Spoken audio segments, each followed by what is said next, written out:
Dayana mitra-mitra wakepo sejak neraskeun carita anu jejer nyaeta si Rawing Kiwari. Mangga mitra sadayana urang sami-sami dangukeun mugi aya acara teh tiasa katampi kalayan kaminahan. Brung urang neraskeun si Rawing Kiwari. Ari si bewok harita muterkeun paneutupna ka sakabeh anak buahna. Tetepan anu boga pangaruh kuat simak jeung pangabaran memang marengan kana sorot panon pamingpina. Sakabeh bala dewek peuting ieu mangrupa waktu nu geus jadi katantuan pikeun urang. Lembur Jatisari baris diranjak urang. Ku ayeuna kitu dewek minta kamarane sakabeh sangkan ngalaksanakeun pagawean anu sahade-hadena sakumaha ilaharna mangsa ngalaksanakeun laku tindakan urang. Lamun memang aya nu nyoba-nyoba ngalawan geus hanteu kudu loba pikiran paragatkeun jiwana. Sabab bongan dirina anu wani-wani ngalawan ka urang. Rampas barang-barang nu aya hargaan. Oge bakal keur urang dahar mangrupa beas jeung anu sejena. Koredaskeun pokona mah ulah disesakeun. Kumaha arti kumaneh caritan dewek? Harti sayaga geus ngalaksanakeun pancen. Kabeh bareng ngajawab dina sikep penuh tandes. Nandakeun jiwa anu memang geus garang jeung liar mangsa ngayakeun tindakan. Si bewok neruskeun dihancat caritaanana mangrupa lisan ti hiji pimpinan mangsa ngabagi pancen ka anak-anak buahna. Seperti biasa kekuatan dibagi 4 bagian. Datang ti bagian kidul kaler oge wetan jeung kulon. Ngan khusus pikeun si Jal jeung si Komed aya pancen khusus ti diri aing jeung anu kudu dilaksanakeun ku sia. Jadi ku ayeuna kitu maraneh kudu hidang geus ngatur di desa kumaha mistina. Sedengkeun aing bakal jeung hareupan guru utama paguron Culabadak anu ngaran Si Wikarta. Peuting ieu lembur Jatisari bakal gonjlong. Sabab dina peuting ieu pangeusi pilemuran. Bakal soak jeung kasima ku kadatangan urang. Si bewok nulak cangkeng nyaritana bet asa panggagahna di alam dunya teh. Sedangkan di pilemuran Wikarta katingali harita geus ngariung di bale tempat latihan diriung ku murid-muridna. Diukna Wikarta dihapit ku 2 murid kapercayaanana nya Tamarlan jeung Sobri. Jumlah murid memang teu kurang ti 12 urang. Wikarta muterkeun paneutupna teu lila terus nyarita. Ayeuna urang geus meunang katerangan ti lembur Cintani. Yen gorombolan macan liar waktuna teh sok heuleut 4 poe ti waktu sanggeusna ngayakeun tindakanana. Jadi lamun ngitung waktu dumasar kana pangalaman nu geus karanapan, dina peuting ieu mangrupa peuting anu ditangtukeun ku pihak karaman macan liar. Ku ayeuna kitu tatan-tatan teu waspada, sabab teu mustahil peuting ieu karaman teu bakal datang ngaranjah ka lembur urang. Wikarta eureun heula nyaritana diselang ku ngabagi paneutup ka sakabeh murid-muridna. Bangun hayang ngajugjugan eusi hate murid-muridna, nah kabeh geus gembleng kurasa kawani nying hareupan ka aya nu bakal tumiba. Para murid paguron Culabadak masih keneh jempe teh nu cumarita. Sabab ngarti guruna masih keneh rek neruskeun hancat caritaanana. Teu lila kadenge Wikarta neruskeun caritaanana. Anjeun sarerea di atiku ilmu bela diri, gesan bertahankeun diri tina ancaman kajahatan. Ku ayeuna kitu, ayeuna waktuna urang nembongkeun diri salaku pribadi anu mampu ngabela pribadi. Lebihna ti eta oge bela pati ka pangeusi lembur anu memang merlukeun bantuan ti urang.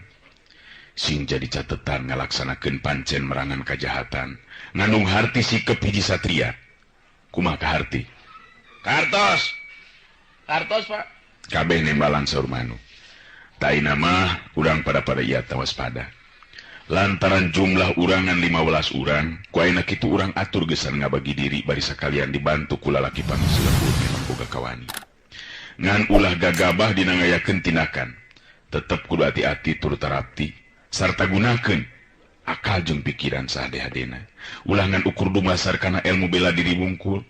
Sabab keampuhan jurus jeung tata gerak dina ilmu silat saya hartina upama teu dibarengan ku jalan akal jeung pikiran gesan metakeun tarekah anu sejena sangkan urang mampu aya dina kaunggulan. Kumaha? Sayaga kabehanana. Sayaga pisan diri guru. Hancurkan para karaman. Murid-murid Wikarta pada ngacungkeun leungeun ka tuhu ka luhur, nandakeun hate anu geus gembleng ku wawanen. Wikarta saterusna mangabagi diri ngatur murid-muridna anu kudu ngajaga jeung nying hareupan kakuatan anu bakal datang. Sikep jeung caritaan Wikarta memang ngandung wibawa pikeun murid-muridna anu akhirna pada leungit karisi ilang karempan kahudang rasa sumanget jeung kawani. Urang caturkeun ayeuna Ningsih anu aya di jero imahna harita teu bisa sare sigana teh sakapeung ngareret ka Darma anakna nu geus sare tibra. Dede teuing Darma anak emak. Lamun teh amannya peuting ieu di lembur urang aya kaributan. Tur bapa hidup tarung patutunggalan jeung si Bewok. Ma bener-bener salempang Darma. Sabab beda ieu hate bet sebelakan bae siga kila-kila bakal ayana bahaya nu tumiba ka bapa hidup.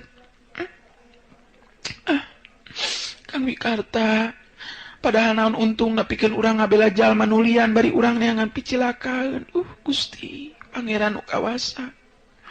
Muga salaki abdi ditang tayungan ku kasalametan leupas tina bahaya pati anu ngancam kana jiwana. Darma anak emak. Bapak hidup sing salamet kasih. Sing salamet. Ningsih neuteub ka anakna. Bari jeung di barung rumah Cipanon, hatena teu bisa tenang malah make jeung sasebelakan segala rupa. Pugu geus dieunteupan ku rasa salempang ti kamari ieu keneh. Kacipta ku Ningsih upama pareng Wikarta salakina adu hareupan jeung Gopar alias si Bewok. Tangtu mangrupa tarung anu nangtukeun geusan balitungan hutang heubeul. Hutang ka nyeri hate Gopar lantaran dina waktu ka tukang kungsi meunang wiwirang jadi pacundang tur lumangsung di hareupeunana awewe nu dipikabogoh ku dirina. Ningsih ngege bibir handapan bet jadi nyawang anu lain-lain kabayang lamun salakina nepikeun ka anjeunna atawa keuna ku bedog lawan. Teu moal. Teu bisa Kang Wikarta pasti ayeuna kaunggulan. Sabab baheula oge apanan si Gopar teh rubuh eleh jajaten piraku ayeuna make jeung kudu eleh Kang Wikarta teh. Tapi lamun nya Kang Wikarta nepikeun ka kasoran kumaha wae pilakuan diri aing dina mangsa nu bakal datang. Deudeuh Darma anak king. Hidup jadi budak yatim meureunana tapi aing yakin Kang Wikarta pasti unggul. Ningsih hatena bet jadi galecok nyarita sorangan. Di luar angin peuting mubuh nyecep matak tiris kana tulang. Hawar-hawar kadenge sora anjing babaung lir upama tangara loba setan nu ngulayaban. Kayan simpe sepi jempling jadi mawa geter pika keungin pikeun pangisi pilemburan.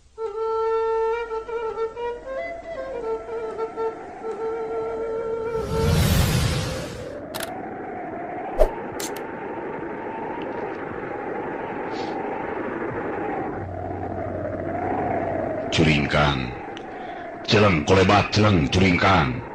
Di antara belag-belag peuting anu ngalimpudan lembur Jatisari, katingali aya bayangan-bayangan badan anu teu beda ti kalangkang setan. Tindak jeung gerakna esturikatna keranan, nandakeun lain jalma-jalma biasa. Pugu memang para karaman macan liar anu geus mimiti ngambah arasup ka pilemburan.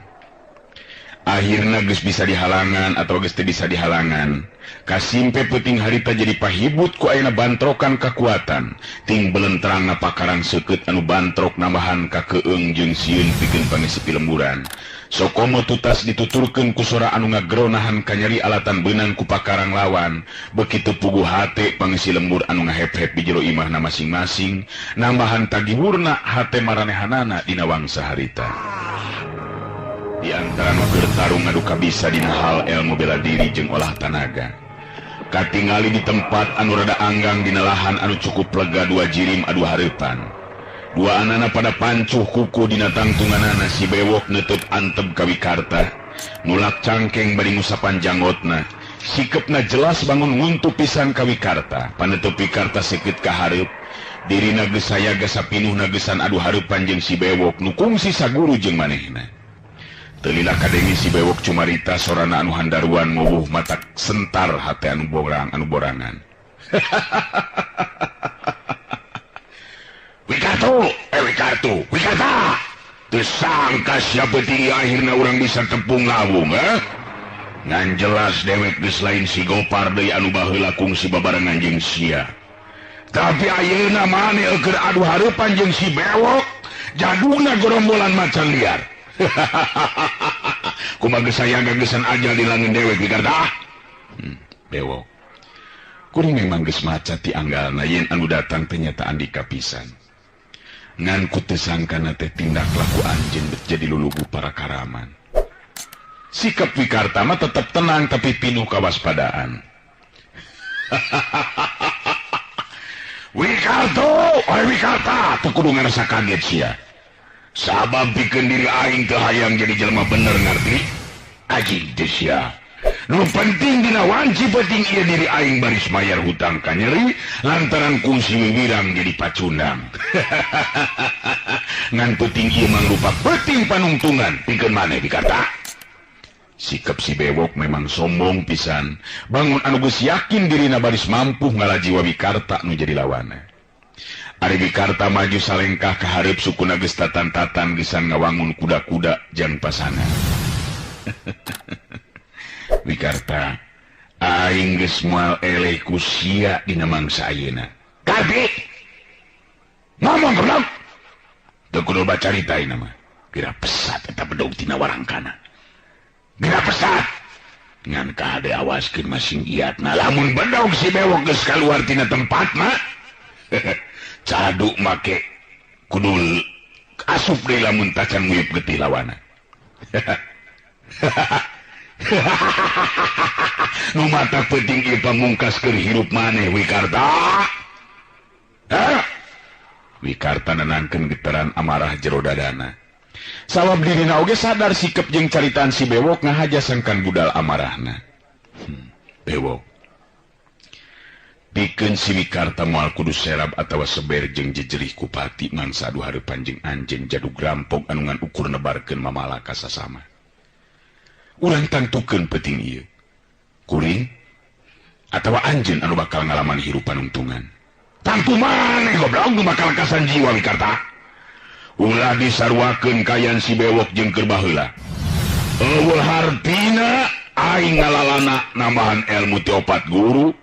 Lamun ayeuna kudu eleh jajaten ku harkat seperti sia Wikarta. Maju sesetan. Maju. Ngaheab panasa teh Wikarta serepet kulilap bedogna dipesat tina warangkana. Serog maju terus ngawangun kuda-kuda nu kukuh pancu bedog dina leungeun katuhun ngilang hareupeun dada. Leungeun kenca setengah nyiku. Wikarta sadar kana kaayaan lawan langsung ngagunakeun jurus badak panulak. Si Bewok harita meletetkeun panon semunu ngahampas. Leungeun katuh mesat bedog rubakna bari ngawangun kuda-kuda anu seseg jeung wawag luyu jeung kaayaan tangtungan badana.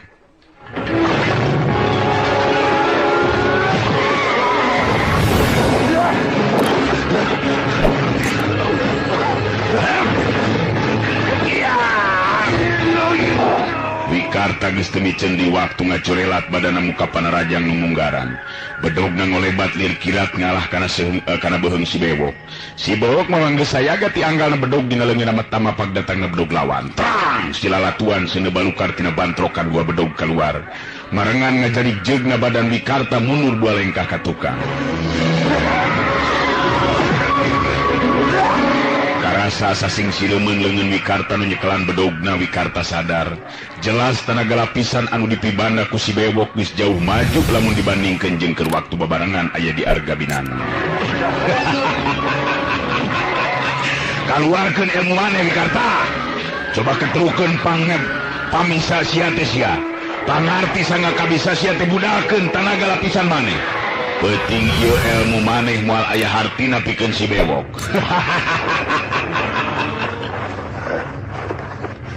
Montong loba carita. Lihat! Wikarta geus ngolebat di majuna rajang bedog dina leungeun leuwih cepet batan tadi ngarah kana beuheung dada jeung beuteung lawan. Ari si Bewok ngimbangan panarajang lawan tang. Kadenge sababaraha kali pakaran bantrok. Wikarta narik bedogna sabab rumasa ka titik kakuatan tanaga lapisanana. Hari-harita bareng ejeng bedog anu ditarik ku Wikarta. Si bewok ningali aya lolongkrang kosong gesan metakeun tajongan kana iga burung lawan. Cebrod kena pisan, bangkil. Wikarta harita ngabangkil mundur ka tukang. Serog ngatur di tangtungan badana. Karasa tulang igana linu urut benang panajong ngelawan. Ai Wikarta harita jadi leuwih iatna waspada. Sabab tetela anu jadi lawan bener-bener geus beda jauh mun dibandingkeun jeung baheula. Jurus anu digunakan ku Wikarta memang geus kabaca ti anggalna da pugukum sisa guru saelmu. Tapi sabalikna Wikarta jadi kapalingan ku tata gerak lawan anu tetela geus mibanda jurus anu kacida hebatna. Jurus anu teu kanyahoan ti mana meunangna. Tapi sabalikna Wikarta jadi kapalingan tata gerak lawan anu tetela geus mibanda jurus jeung tata gerak nu sejen anu memang lain susumbar wungkul atau lain ngomong wungkul si bewok tetapi bener jeung kanyataan tina enggoning manehna ngalap ilmu basa jeung di arga binangun mah jauh pisan.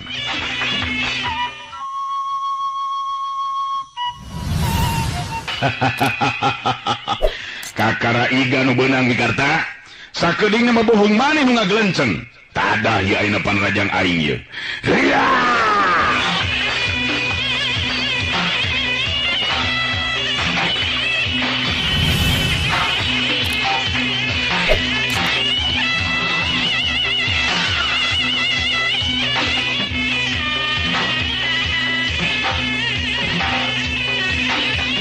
Si bewok ayeuna manu narajang sebuk teh harita angin sabetan bedog mungguh bangbaraan gurilap kolebat sinar bedog lir upama kilat ngarah kana bagian-bagian anggota badan Wikarta.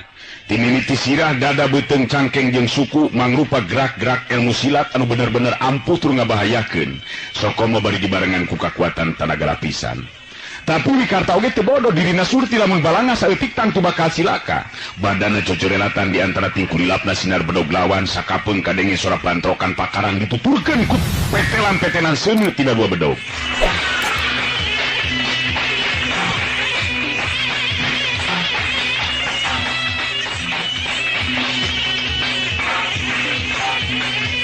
Pikeun kasakitu kalina Wikarta kapaksa ngajaul mundur. Sabab sabetan bedog lawan aya nu datang di luar dugaan nyabet kelebah danan serepet put kampret bodas Wikarta soek kasabet ku bedog lubakna si bewok. Untung kaburu ngajaulkeun awakna lamun telat saeutik tangtu dadana nu bakal nguag beulah ku kaseuketan pakarang lawan.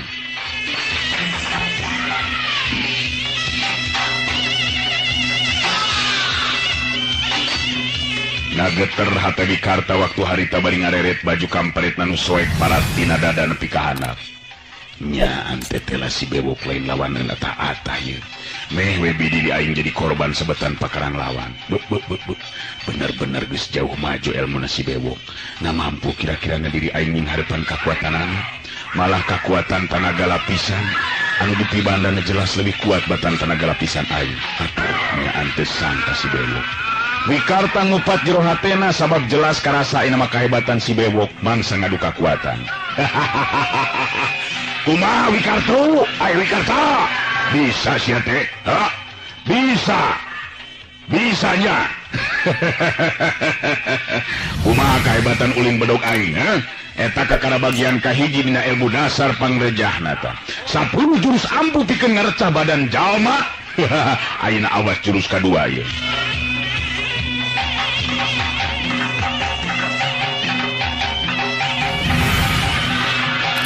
Si bewok ngawangun pasangan anyar bedog lubak na ngacung kaluhur suku katuhur ada mayeke simonoker katukang leungeun kenca masekon gigireun awakna panon seukeut ka hareup. Ai Wikarta sadar kana kayaan bahaya nu ngancam dirina kudu leuwih waspada. Sabab tetela si bewok geus ngawasa ilmu dasa pangrejah 10 jurus ilmu ulin bedog anu tangtu leuwih hebat batan ulin bedog si bewok baheula. Wikarta sayaga diri dina jurus badak panumbal awakna rada ngarempod ka handap bedog malang luhureun sirah sedengkeun leungeun kenca nempel dina leungeun katuhu sorot panon anteb ka hareup.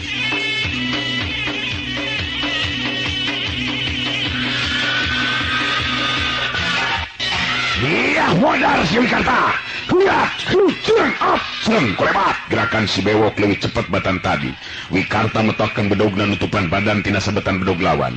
Tapi memeh nepi panarajang kana sasaran ngadadak si bewok ngarubah tata gerakna awak jadi gogorentelan teu beda tiba.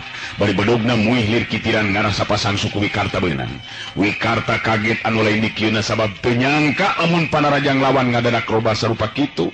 Untung Wikarta geus kalati sukuna. Barang ejeng datangna gulungan sinar bedog lawan, harita luncat ka luhur bari metakeun bedog ngarah kana sinar si bewok. Tapi si bewok geus bisa maca ka arahna bedog lawan. Suta! Ya!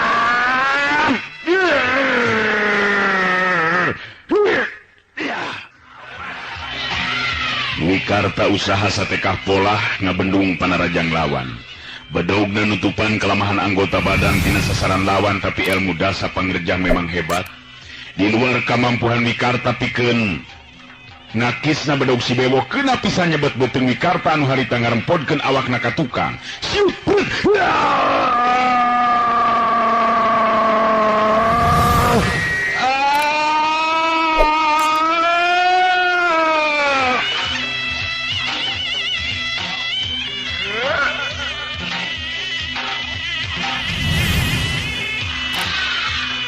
Wikarta ngageronahan ka nyeri leungeun kencana nyekelan beuteung anu kasebet ku bedog lawan.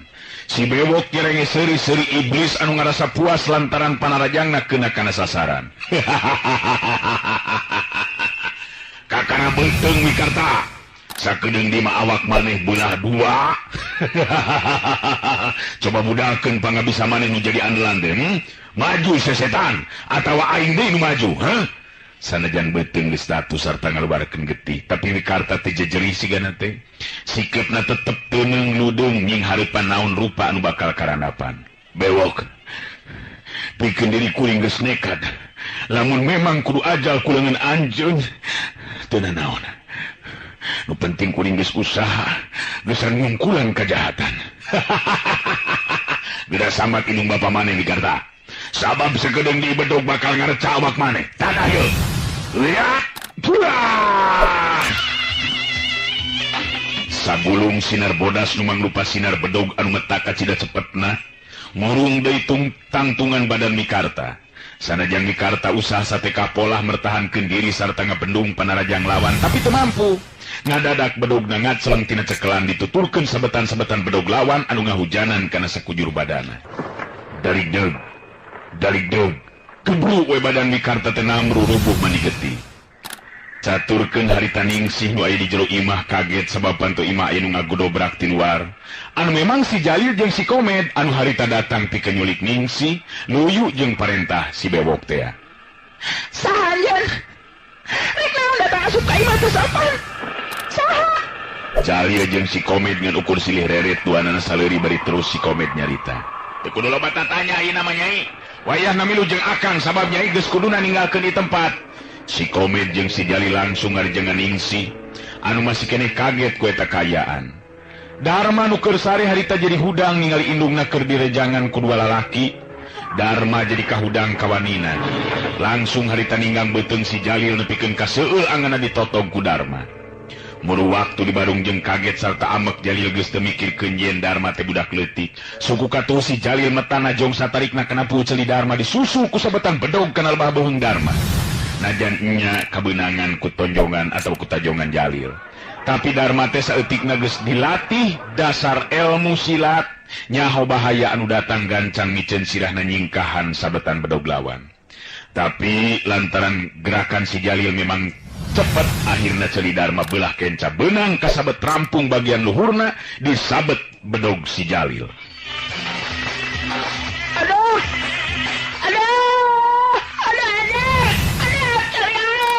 Bangkileung Darma ngabangkileung mundur ka tukang awakna. Leungeunna nungkup ceuli kenca nu karasa peurih jeung nyeri sarta getihna. Blak nang karak panon jadi ranyai kararoneng, pugu ditajong satarikna lebah puceuli untung teu marios oge sirahna. Gep. Harita ningsih harita dirijengan deui kuduaan. Setan, jahat, kecil. Lepaskan naon ini. Dikakayana ayo lepaskan kurang ajar. Lepaskan. Ningsih barontak hayang ngelepaskeun diri, tapi si Jalil jeung si Komed memang bedas tanagana. Akhirna bari jeung jejeritan harita ningsi teu disawalakaya dibawa keluar.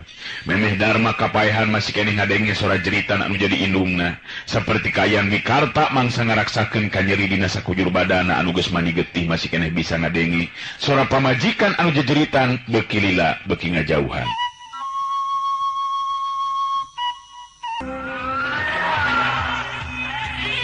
Sanggeus beres ngalaksanakeun maksudna mangsa ngarampasan harta banda pangisi lemburan tur anu ngawalan atawa nu dibinasa, harita si Bewok mere parentah sangka ninggalkeun eta patempatan. Si Bewok ngareret ka lebah Wikarta anu ngabebengkang mani getih. Dina luhur lemah si Bewok nyiduhan beungeut Wikarta bari nyarita. Hah, rasakeun kumaneh, kumaha ngeunahna kojor. Pamajikan maneh siningsi bagian aing Wikarta. Ayo balik barudak. Ayo balik. Balik. Ayo. Ayo balik. Sabal aing neuleun oge. Nam, balik.